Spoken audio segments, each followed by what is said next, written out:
they're constantly monitored by facial recognition cameras that are able to instantly put a face to a name. Now, the Chinese are also ranked, given a mark out of a possible 950 points. A score in the 700s is considered good. Around the 500 mark is not. For now, the number is a sort of bank credit rating, keeping track of everyone's spending habits. I think being ranked is a good thing. A society has to have rules. It forces us to be well-behaved. It may seem scary, but it's just like that here. We're used to it, and anyway, we don't have a choice. But in an effort to keep all of its subjects in line, Beijing is taking the system a step further in 2020. It's aggregating data gathered by banks, private companies, and the state to rate if someone's a good or bad citizen. By using the most data possible, the so-called big data, the system will play an important role in rebuilding a moral society.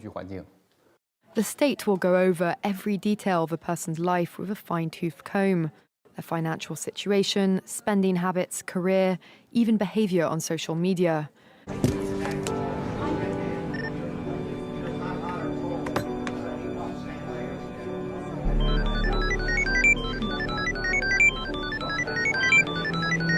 Criticizing the government online or displaying outward signs of wealth is a no-no. On the other hand, praising the party or giving blood increases your social credit. Journalist Liu Hu. He got a little too close to uncovering corruption among high-profile party members. After being sued for defamation by the subject of a story he'd written, he was blacklisted. But he only realized when he tried to buy a train ticket and was told he was banned from traveling. That tells me I'm still on the blacklist. Punished because he's been branded untrustworthy by the state. Once you're blacklisted, you can no longer get a bank loan, start a business, buy an apartment, or even send your children to a private school. In theory, everything can be taken into account in the social score, even the most innocuous errands like supermarket shopping. When Xiaowen Wang makes an electronic payment, her purchases tell the state a lot about her. Buying cigarettes would count against her. On the other hand, nappies show she's an attentive mother. Beer could indicate alcoholism. She'd be better off buying water. In this pilot city of 8 million people, there are only 18,000 model citizens. For Xiaowen Wang, there are perks to be had, such as paying half price for the bus. I get discounts for all public services, even at museums. And the library is free for me, thanks to my score. A good score brings benefits, but people with low scores lose rights. The cinema names and shames people considered untrustworthy, plastering their details, even their addresses, across big screens. It's a hashtag game, you know, like Death 2, you insert the name of someone who's been an arsehole. And it looks like the first real use of the hashtag was last weekend. By who? Check out the sender's avatar photos. Aim of consequences. 1. Pick a target. Oh my god. 2. Post their name and photo with hashtag Death2. 3.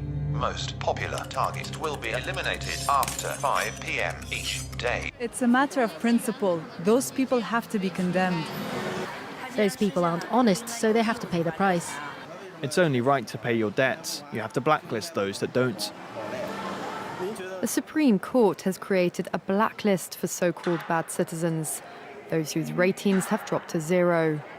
On it are companies, but also 23 million people to date. Yu Hu is among a tiny minority of people who have dared to criticize the system, which some are calling a digital dictatorship.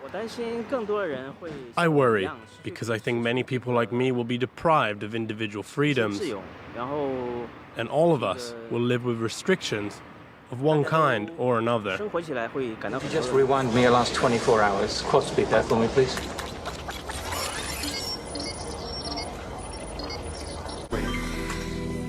You want a cookie with that?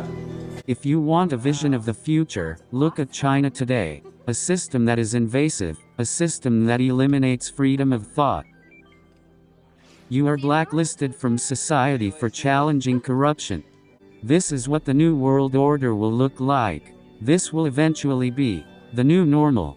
Paul's invited so many, I don't want to call them big deals, but they're all like 4.7 or above.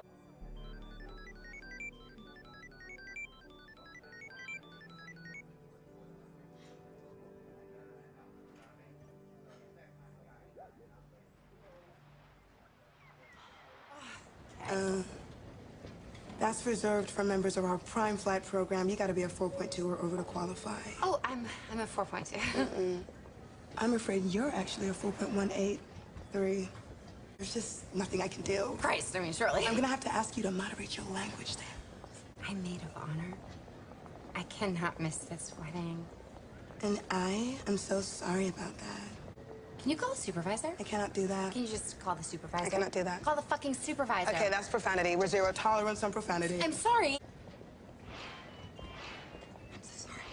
Oh, no. I was not intimidating. Don't speak, ma'am. I was just trying to... In order to restore calm, I'm invoking my authority as airport security to dock you 1 full ranking point as a punitive measure. This is a temporary measure. We recommend you avoid negative feedback at this time. I'm on double damage. Please, remove yourself from the airport immediately. Somewhere around the world, it's working. Right. If you got a problem, you will find a solution, but you've got to be prepared to be open to new thinking and ideas. You've got to get people who've got real experience of delivering things alongside you in government, and you've got to realize that government isn't just about sitting there with a manifesto and saying, here's what we should do. It's about executive capability. Yeah. And so that's really, what we work on, and we work on many different aspects of it. And I am passionate about this because I think if you could learn the lessons of governance and apply them in developing countries, you can accelerate the process of development, in an extraordinary way.